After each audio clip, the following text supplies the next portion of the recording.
Buenas noches a todos, mi nombre es Alejandra Cabañas, soy médico residente de Oncología Médica en el Centro Oncológico Estatal ICEMIM. Me corresponde presentar la evidencia con lo que contamos con lo que respecta a tratamiento sistémico a la recurrencia en las neoplasias de cabeza, de cáncer de cabeza y cuello. Bueno, la terapia sistémica sola se reserva para pacientes con enfermedad que no puede ser resecable. Debemos tener en cuenta las toxicidades o el grado de toxicidades tanto en el periodo agudo como crónicas de los tratamientos citotóxicos en este grupo de pacientes.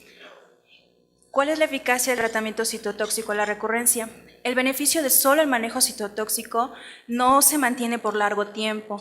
El control local es pobre solo cuando se maneja con quimioterapia sola. Y bueno, actualmente están las investigaciones y algunos resultados de los estudios fase 3 y 1B de los inhibidores checkpoint. Bueno, basándonos en las recomendaciones de las guías NCCN del 2016, podemos ver la recomendación categoría 1, combinación de citotóxicos con cetuximab. Esto basado en el estudio Extreme, que como es un estudio que todo el mundo, bueno, la mayoría de nosotros conocemos, se compararon dos brazos. En el primer brazo se comparaba el manejo con platinos, entre ellos carboplatino con área bajo la curva de 5 y cisplatino a dosis de 100 miligramos metro cuadrado en el día 1 más 5 FU. Vemos las dosis administradas, el tiempo de administración y los ciclos del tratamiento. Estos fueron comparados con esta misma quimioterapia, pero agregando cetuximab. Los objetivos de este estudio, el objetivo primario fue evaluar la supervivencia global y los objetivos secundarios, supervivencia libre de progresión, tasa de respuesta, control de la enfermedad y calidad de vida de los pacientes con el brazo experimental. Bueno, esta nada más la tabla de características de los pacientes. En ambos brazos fueron homogéneas, los grupos de pacientes, y bueno, las tablas, para centrarnos en los sitios de neoplasias de cabeza y cuello, vemos que cavidad oral también fue un sitio que ingresó para la evaluación en el estudio Extreme. Podemos ver en las tablas de los subgrupos que la mayoría de los subgrupos se vio beneficiada con el uso o el agregar la terapia blanco, la terapia con cetuximab al tratamiento con citotóxicos.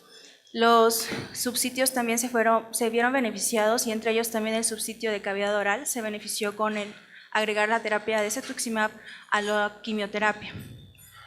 La supervivencia libre de progresión media de los subgrupos, de igual manera, el subsitio como tal de cavidad oral también se vio beneficiada o con un incremento al agregar la terapia con cetuximab. Los resultados del estudio Extreme cambió de manera importante el manejo de cáncer de cabeza y cuello a la recurrencia o en la enfermedad metastásica. La quimioterapia sola es una terapia potencial, pero no incrementaba la supervivencia global, ni control local a largo tiempo.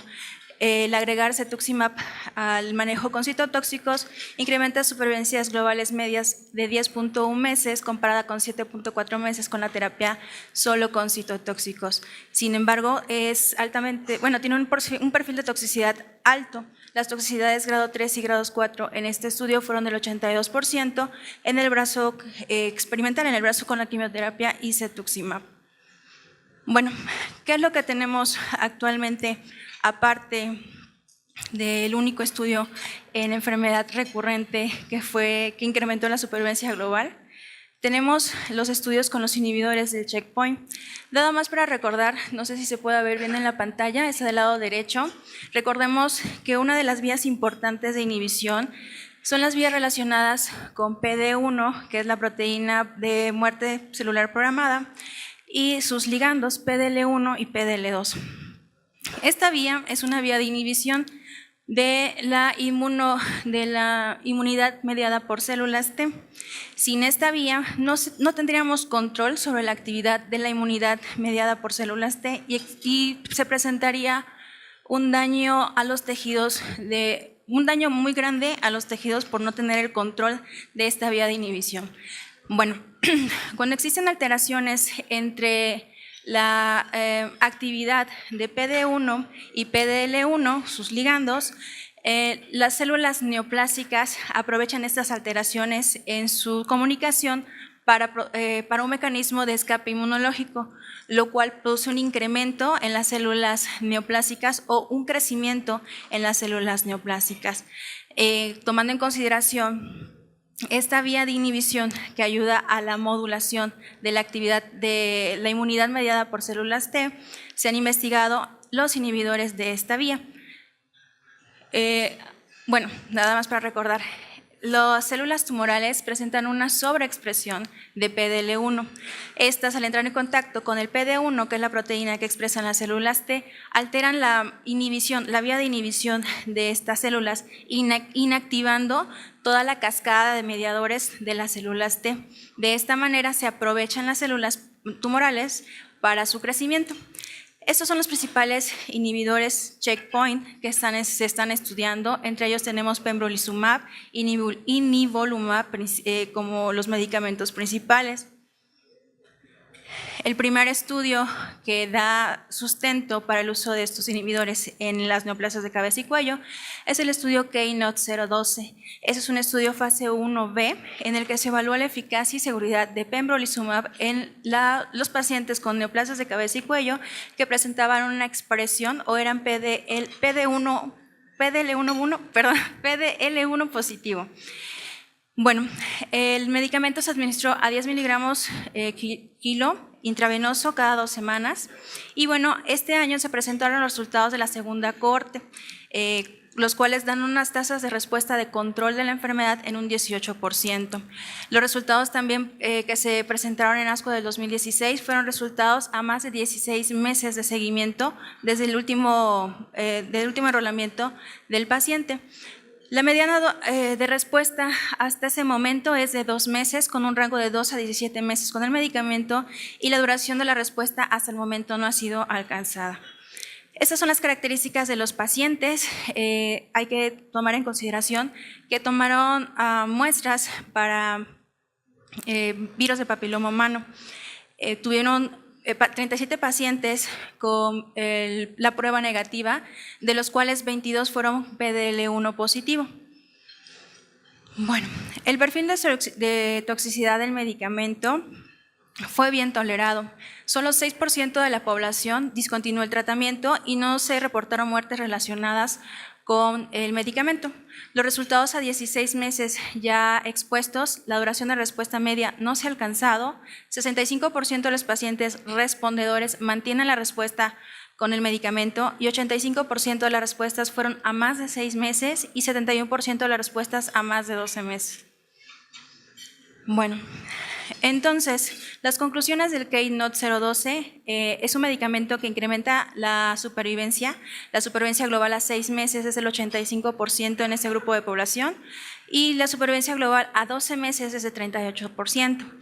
Las conclusiones del KEYNOTE-012, pembrolizumab tiene una robusta y durable actividad antitumoral en pacientes previamente tratados con enfermedad recurrente o metastásica a más de 16 meses de seguimiento. Las tasas de control de la enfermedad o las tasas de respuesta son prometedoras. Hasta el momento se han reportado tasas globales de respuesta del 18% en pacientes previamente tratados con platinos y pacientes tratados previamente con platinos y cetuximab. El control de la enfermedad se ha logrado en un 15%. Bueno, el segundo medicamento que se ha aprobado de este grupo de inhibidores checkpoint es el nivolumab. Este estudio es el CheckMate 141. Aquí se evaluó nivolumab versus la terapia de elección del médico. En un momento más vamos a presentar el diseño del estudio. Bueno, ¿qué pacientes ingresaron a este estudio? Pacientes con cáncer o neoplasias de cabeza y cuello que progresaron o recurrieron a 6 meses de tratamiento con platinos. Se permitió a pacientes que previamente habían recibido adyuvancia o primera línea metastásica o recurrente. El total de pacientes que se admitieron fueron 360 pacientes y el objetivo primario del CheckMate fue la supervivencia global. Este es el diseño del estudio. Podemos ver las características o los criterios de inclusión del grupo de pacientes a evaluar. Cabe destacar pacientes con un estatus performance de 0 a 1, y también se evaluó tanto el estatus del virus del papiloma humano como la presencia en porcentaje de PDL1. Tomaron a consideración o corte para los pacientes más de 1% o menos de 1% de la expresión de PDL1. Los brazos a comparar: nivolumab 3 miligramos por kilo de peso, intravenoso cada 2 semanas, y las terapias de elección por parte de los investigadores fueron metrotexate, docetaxel y cetuximab. Ya vemos los objetivos primarios, supervivencia global, y los objetivos secundarios: periodo libre de progresión, tasas de respuesta, seguridad, la presencia de los biomarcadores como factores pronósticos de respuesta y la calidad de vida del paciente con el medicamento. Son las características demográficas del CheckMate. Cabe destacar que son homogéneos los dos brazos, probablemente sean un número un poco mayor de pacientes no fumadores en el brazo de la terapia de elección del médico tratante. Sin embargo, no fueron muy heterogéneos los pacientes al ingreso del estudio. Los resultados de CheckMate para la supervivencia global a favor del medicamento nivolumab, con una mediana de supervivencia en meses de 7.5, comparado con el tratamiento de elección del médico, que fue de 5.1, siendo esto estadísticamente significativo para supervivencia global. En relación a la supervivencia libre de progresión con nivolumab, igualmente a favor del brazo con nivolumab, con 2.72 meses, a favor del brazo de nivolumab, también estadísticamente significativo cuando se compara con el brazo del tratamiento de elección del paciente. Cuando se dan los resultados de la supervivencia global por expresión de PDL1, tomando en consideración el corte de más de 1% de expresión, el grupo de pacientes con expresión de PDL1 también se vio beneficiada en la supervivencia global al administrarse nivolumab. Concluyendo en este estudio CheckMate, nivolumab es el primer agente que ha demostrado mejorar significativamente la supervivencia global en pacientes con cáncer de cabeza y cuello a la progresión a platino en un estudio fase 3. Nivolumab duplica la supervivencia global en un 36% versus 17.7% comparado con la quimioterapia de elección. Nivolumab demostró mejorar supervivencia global independientemente del estado de PDL1. Y bueno, los reportes de eventos adversos relacionados con el medicamento fueron muy pocos y no se han reportado muertes relacionadas con nivolumab. ¿Qué estudios se están corriendo en este momento? Faltan los resultados del estudio Keynote 040, en el que se evalúa pembrolizumab versus tratamiento de elección de médico tratante. Los tratamientos son metrotexate, docetaxel y cetuximab. Los pacientes que van a ingresar o se están ingresando para este estudio son pacientes con enfermedad recurrente resistente a platino con un estatus performance de 0 a 1, y bueno, también se va a evaluar los resultados con relación a la expresión de PDL1. El siguiente estudio es Keynote 048. Aquí se va a evaluar el esquema Extreme, como en el estudio Extreme, versus pembrolizumab solo y versus cisplatino con 5-FU pembrolizumab. Todavía no contamos con los resultados de su estudio, esperamos que estén en los siguientes años. Concluyendo, para la terapia sistémica en cáncer de cabeza y cuello a la recurrencia o a la progresión sobre platinos, hasta el momento la terapia combinada de citotóxicos más cetuximab es la terapia de elección, es la terapia que está recomendada como categoría 1 en las guías americanas, las guías NCCN. Y bueno, cetuximab es el único agente blanco aprobado en cáncer de cabeza y cuello, ha dado supervivencias globales de 10.1 meses comparada con 7 meses de la terapia sistémica sola. Los resultados de inmunoterapia con pembrolizumab y nivolumab son alentadores en los resultados para supervivencia global y supervivencia libre de progresión, y se esperan los resultados del Keynote 048 y Keynote 040.